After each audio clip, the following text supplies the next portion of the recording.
Hello friends, what is atrial flutter? It's a type of supraventricular arrhythmia that starts in the upper chamber of heart. Flutter or fluttering means to move in quickly, or you can just imagine how birds are flapping their wings. Here in this condition, electrical signals from SA node are too frequent, making upper chambers of heart contract too often. This is called atrial flutter. What happens if your atrium contracts too fast?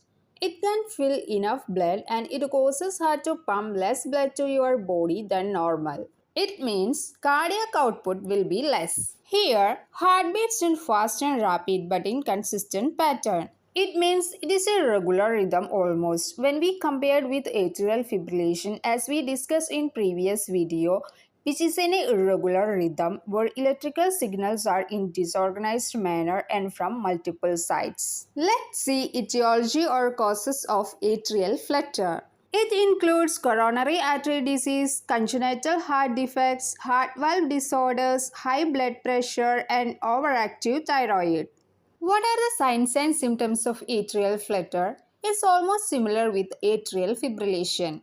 Excessive fatigue, rapid or fast pulse, heart palpitation, shortness of breath, dizziness or syncope, angina, it means chest pain, and lightheadedness. Next, types of atrial flutter. Typical atrial flutter, reverse typical atrial flutter, and atypical atrial flutter. Typical atrial flutter, most common type. Here, abnormal electrical signals go in a counterclockwise circle in your right atrium. But in reverse typical, abnormal electrical signals move in a clockwise direction. And what is atypical atrial flutter? Is not common unless you have heart surgery or ablation before. Here, abnormal electrical signals can happen in your left or right atrium.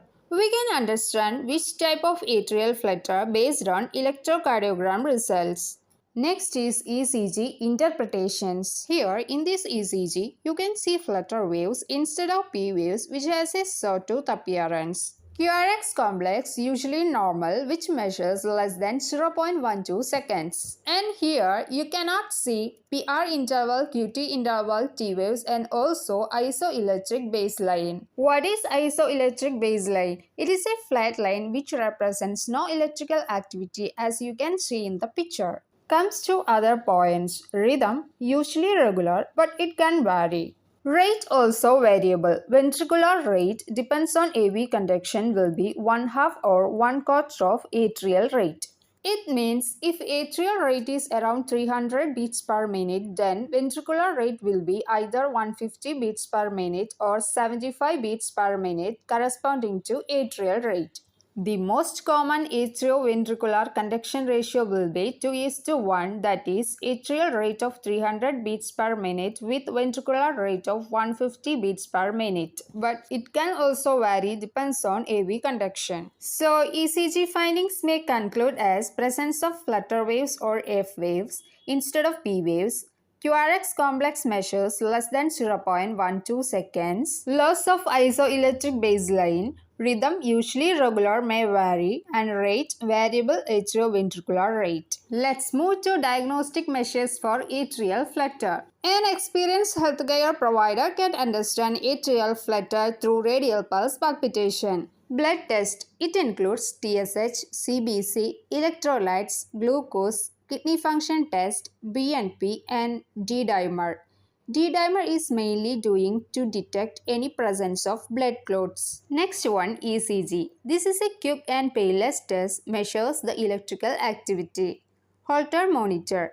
A small portable device that records the heart activity. Event recorder. This is a device like Holter monitor, but it records only at certain times. Echocardiogram. Here, sound waves are used to create images of beating heart. Transesophageal echocardiography (TEE). It uses high-frequency sound waves to assess the structure and functions of heart. During procedure, a transducer like microphone is inserted to esophagus through mouth and taking the pictures of heart. Exercise stress test. These tests often involve walking on a treadmill, while heart is monitored. It monitors how heart reacts to exercise. If patient have implantable pacemaker or internal cardiac defibrillator, also store information about heart rate and arrhythmias. Then, cardiac MRI or CT, coronary angiogram, and pulmonary function test because atrial flutter has correlation with lung diseases. Treatments of atrial flutter involves administration of medication in order to slow your heart rate and restore heart's normal rhythm. Drugs beta blockers like bisoprolol, calcium channel blocker like verapamil or diltiazem. Blood thinners, it includes injection heparin, and nowadays direct oral anticoagulants also available. Administration of antiarrhythmic drugs like injection amiodarone, digoxin also used to manage and treat heart failure. Let's see the procedure. Catheter ablation. It uses small burns or freezes heart cells to cause some scarring on the inside of heart. These help to break or insulate the electrical signals that cause irregular heartbeat. Pulse field ablation. It is a recent innovated, safe and efficient method for catheter ablation using radio frequency or cryothermal energy. Cardiovation. Synchronized planned shock is given while patient is sedated. But do not misunderstand this with defibrillation.